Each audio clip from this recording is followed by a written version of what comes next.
Hello everyone, welcome back to my channel. If you're new here, I am Charlie, you can call me Lee, and I make videos about issues affecting humanity such as mental health and relationships. If you are interested in these topics, please feel free to follow and subscribe so that you'll never miss another video. In today's video, I'm going to be sharing some signs of how to identify a person who has narcissistic personality disorder, NPD, and how you can save yourself. Right? So people who have narcissistic personality disorder, NPD, I will say NPD because you know it's narcissistic personality disorder, believe that they are superior and unique compared to others. So the first thing that, to look out for is, at first, a narcissist will love bomb you, right? They'll shower you with constant texts, presents, compliments, and they exhibit generosity to the core. But it's always about their gains on the other side of the coin, right? So here are some signs that you could be dating an individual with NPD. They have few or no friends, they lack empathy, they often gaslight you. I'll talk about that in another video. And when someone posts one too many selfies on their social media or talk about themselves constantly during a first date, you know, one may say that they are a narcissist. But listen this. A true narcissist, you know, is someone who has a narcissistic personality disorder, NPD, and they believe that they are superior and they are unique compared to others, and they expect to be recognized and treated as such. Don't let that fool you.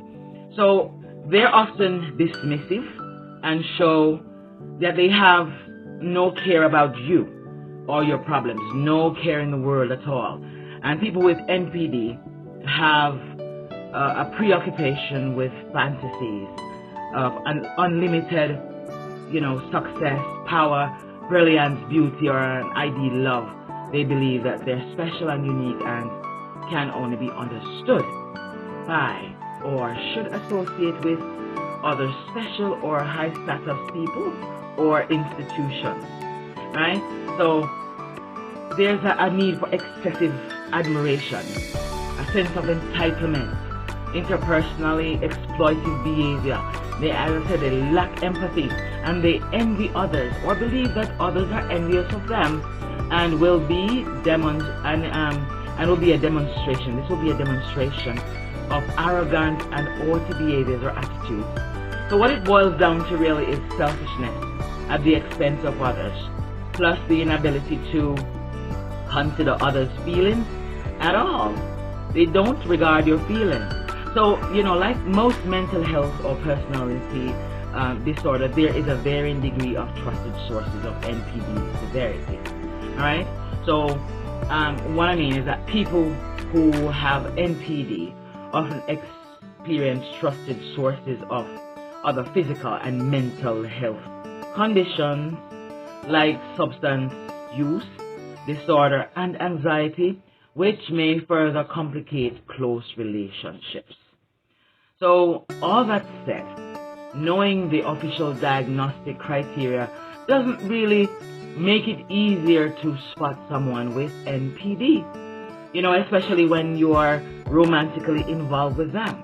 And so the signs here today is to just help you to know, right?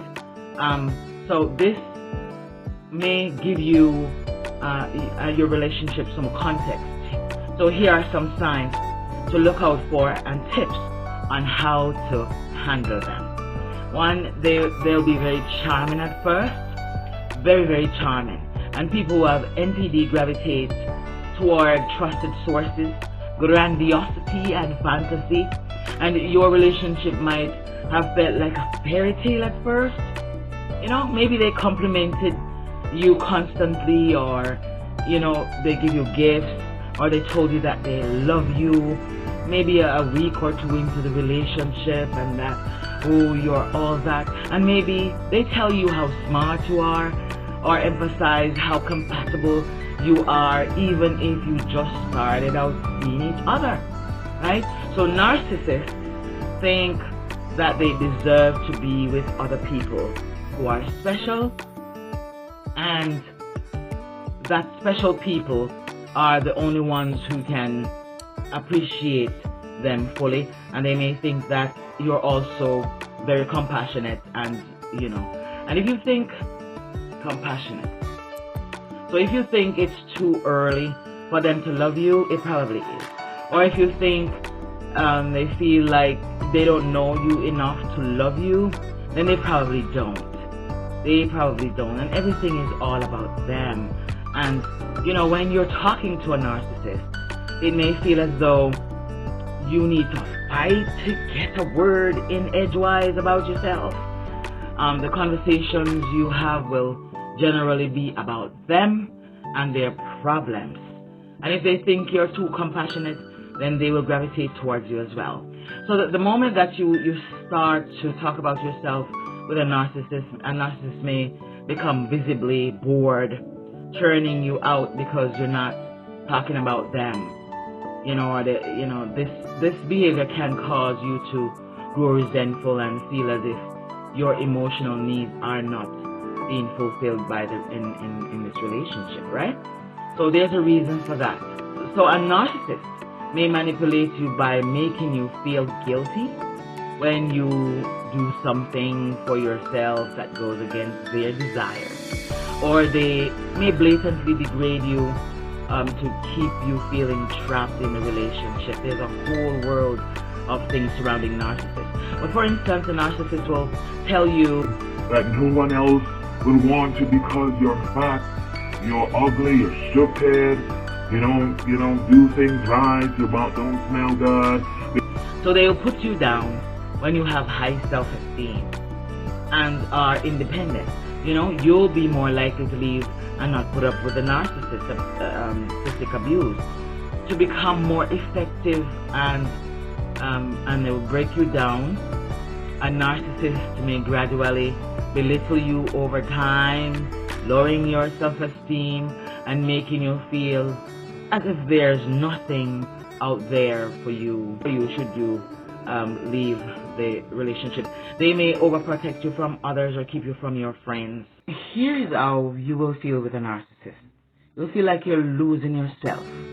The narcissist becomes increasingly controlling and demanding. They treat you different in public all the time, so they'll treat you better once you're in public, so much that almost everyone around you has this sense of, the perfect couple, and you two are together, right? That's what they do. And it seems like, you're just constantly working toward a solution for your partner, hoping that eventually it will be your turn to be the focus. So they will even tell you things like, just prepare for it now. You're so lucky to have them in your life. You must be so happy to be treated so well. And I give you everything you need, and you have no need for anything else. When you two get back together, it's just a whole different attitude. And if you notice this often, then keep an eye out for other signs. Keep it out, because you can guarantee that it's coming. How do you get out of a relationship with a narcissist? One, by acknowledging that you will never get your needs met. Being with a narcissist by getting professional help to find the strength to break free. By having loving, kind friends, who can support you to get out. By letting go of whatever fantasies you may have that a narcissist will change, because they won't change. By saying no to the drama of being with a narcissist and saying yes to your healthy self, right? By telling yourself repeatedly that you deserve better than this, right? And if your partner is aware of this and is willing to seek help, then go for it. But most of the time, they will tell you they are perfectly fine, they're okay, they don't need any help, right? So in conclusion, they're charming at first impression. They hog conversation. When you're talking, you can't get a word in. They feed off compliments. They lack empathy. They have no long-term friends. And they pick on you. They gaslight you, thinking that they're right. And, they lash out all the time. It will break you down mentally. They have a cold and hot behavior that will pull you in and push you out. And you have to be willing to know what you're worth. You have to know what you deserve and how you should be treated. You are the driver, and if you are the driver, you will know exactly what you need for your soul and how to go about getting this type of treatment that you need. I mean, relationships go through ups and downs every day, and so I'm not talking about you having a fuss, and people will have similar behavior like a narcissist, but narcissistic personality disorder is a total different ballgame. And if you find yourself in a relationship with people like these, then you will regret. And so it is very important to try and find out who the person is before you enter a relationship with them. There are so many things concerning a narcissist that I could touch on. But one thing to look out for is that they will move in very quickly. They want you to move in with them. They want you to take out a bank account or add you to their bank account. And they want to have joint stuff with you. And with this, it will be harder for you to pull away once you get together. If I can share with you ways and tips to help you along your journey, then I'm all for it. I'm all for it. And so many people are not aware of what to do and how to deal with their emotions. Sorry about the noise. But here I am telling you, and hopefully you can live vicariously from what I am saying. When you're inundated with the issues of life or the issues that the narcissist will place on you, it will be too late, because you will be spending many years trying to heal from your trauma. So take heed now. Have a wonderful day. And I hope to see you in the next video where I will talk about gaslighting. I hope these tips were helpful, and if you like this content, don't forget to subscribe and click the bell for more. You can find me on Instagram and YouTube at Lena Cola, on Moments of Inspiration at Moments of Inspiration. Believe us. Have a great day.